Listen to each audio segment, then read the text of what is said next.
उषा के दो बेटे थे, ऋषभ और सुनील। ऋषभ उसका सौतेला बेटा था।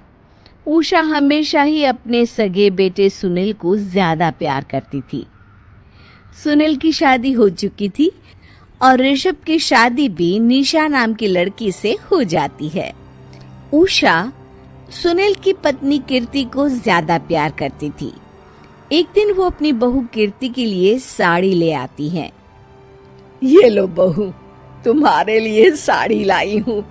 कल पड़ोस की शादी में जाना है ना, तुम यही पहन कर चलना। तभी वहाँ ऋषभ आ जाता है। अरे माँ, तुम निशा के लिए साड़ी नहीं लाई? वो भी तो कल शादी में जाएगी ना? हाँ हाँ, वो भी जाएगी, पर उसके पास तो काफी साड़ी होंगी ना। अभी अभी तो शादी हुई है तुम दोनों की, तो उसी में से कोई पहन लेगी वो। ऋषभ ये सुनकर उदास हो जाता है। तब निशा कहती है, आप उदास क्यों होते हो जी?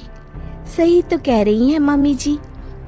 मेरे पास तो बहुत साड़ियां हैं और सारी की सारी नई हैं। मैं उन्हीं में से कोई पहन लूंगी। वो बात नहीं है निशा। माँ मेरे साथ तो सौतेला व्यवहार करती ही थी, पर मुझे लगता था कि मेरी पत्नी के साथ वो ऐसा कभी नहीं करेंगी, पर आज उन्होंने तुम्हारे साथ भी वैसा ही व्यवहार किया। ऋषभ उदास होकर अपने कमरे में चला जाता है। ऋषभ को उदास देखकर निशा को अपनी सास पर बहुत गुस्सा आता है। एक दिन उषा सुनील को कुछ पैसे दे रही होती है। ले बेटा सुनील, ये कुछ पैसे रख ले और बहू को कहीं घुमा लिया। जी मम्मी जी। सुनील वहां से चला जाता है। मम्मी जी, आपने इन्हें तो कभी पैसे नहीं दिए। ऐसा सौतेला व्यवहार आप क्यों करती हैं? बहू, ये किस तरह से बात कर रही हो तुम अपनी सास से? कोई ऐसे सवाल करता है क्या अपनी सासू से? सास, अरे जिस दिन से मैं इस घर में आई हूँ ना, आपने तो मुझे अपनी बहू माना ही नहीं। हमेशा कीर्ति भाभी के लिए ही सब कुछ लाती हैं। मुझे तो आज तक आपने कुछ दिया ही नहीं। क्या मैं जानती नहीं कि आप ऐसा क्यों करती हैं? देख निशा, तू अपना काम कर, समझी? मेरे से बहस करने की कोई जरूरत नहीं है। तभी वहाँ ऋषभ आ जाता है। निशा, माँ से ऐसे बात नहीं करते। तुम जाओ अपने कमरे में। हाँ हाँ, जा रही हूँ। मुझे भी इनसे बात करने का कोई शौक नहीं है। निशा अपने कमरे में चली जाती है और ऋषभ भी वहाँ आ जाता है। निशा, तुमने माँ से क्यों झगड़ा किया? क्योंकि आप तो कुछ कहते ही नहीं, बस चुपचाप सहते रहते हैं। किसी को तो आवाज उठानी होगी ना। कोई बात नहीं निशा, तुम गुस्सा मत करो, शांत हो जाओ। निशा रसोई में खाना बना रही होती है। तभी वहाँ कीर्ति आ जाती है। निशा, तुम मार्केट से ये सामान ले आओ। मैं क्यों जाऊं? आप भी तो जा सकती हो ना। दिख नहीं रहा कि मैं खाना बना रही हूँ? हाँ तो क्या हुआ, खाना बनाने के बाद चली जाना। हाँ हाँ, खाना भी मैं ही पकाऊं, बाजार जाकर सामान भी मैं ही ले आऊं। खुद तो कुछ करोगी नहीं, है ना?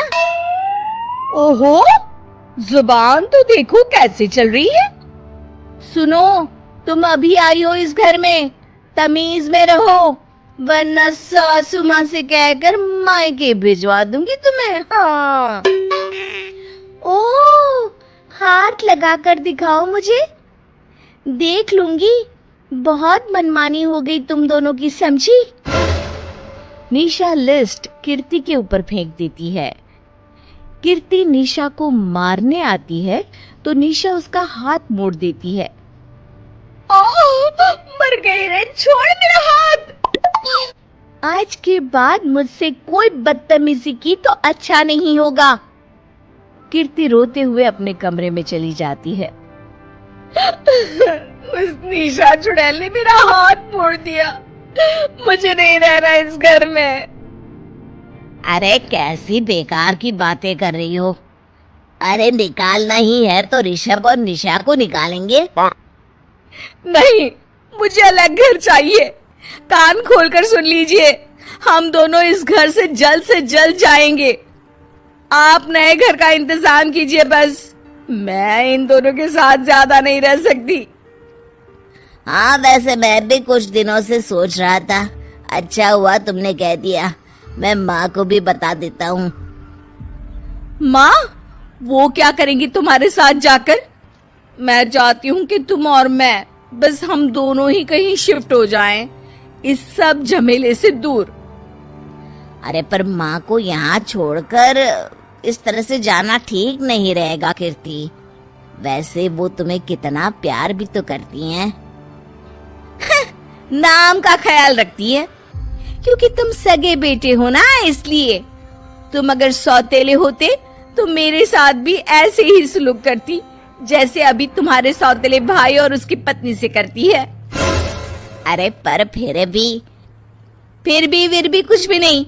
देखो, या तो हम दोनों इस घर से कहीं दूर जाएंगे या फिर मैं अपने मायके चली जाऊंगी। हाँ, बता देती हूँ। अच्छा बाबा, अच्छा ठीक है। सुनील अपनी माँ से बात करने आता है। माँ, मैं सोच रहा हूँ कि कीर्ति के साथ अलग घर में शिफ्ट हो जाऊं। अरे वाह बेटा, ये तो बहुत अच्छा सोचा है तुमने। कब शिफ्ट होना है हमें? मैं भी पैकिंग कर लेती हूँ। अब नहीं माँ, मैं और कीर्ति ही जाएंगे बस। आप तो यहीं रहो, ये पुश्तैनी घर भी है ना आपका। अरे बेटा, तू तो मेरा सगा बेटा है। तू ही मेरे साथ ऐसा कर रहा है। मुझे अपने साथ ले जा बेटा। तभी वहां कीर्ति आ जाती है। अरे माँ, आपको पता भी है कि किराए के घर में कितना खर्चा होता है, और अगर आपको भी लेकर गए तो और खर्चा होगा। आप तो बस यहीं रहो इसी घर में। कोई बात नहीं सुनील, तुम लोग चले जाओ। माँ यहीं रहेंगी हमारे साथ। हम माँ का ख्याल रखेंगे। तुम लोग अपनी गृहस्थी संभालो। निशा को ये देखकर बहुत खुशी होती है। वो मन ही मन सोचती है, अब आया ना ऊंट पहाड़ के नीचे। अब मम्मी जी को पता चलेगा। बड़ा सगा और सौतेला करती रहती थी। सगा बेटा तो जा रहा है छोड़कर। अब आएगी इन्हें अकल, और नहीं आई तो मैं अल्लाह कर रहूंगी। निशा अपनी सास को कैसे अपने सौतेले बेटे से मिलाएगी, जानने के लिए देखिए सौतेली माँ पार्ट 2।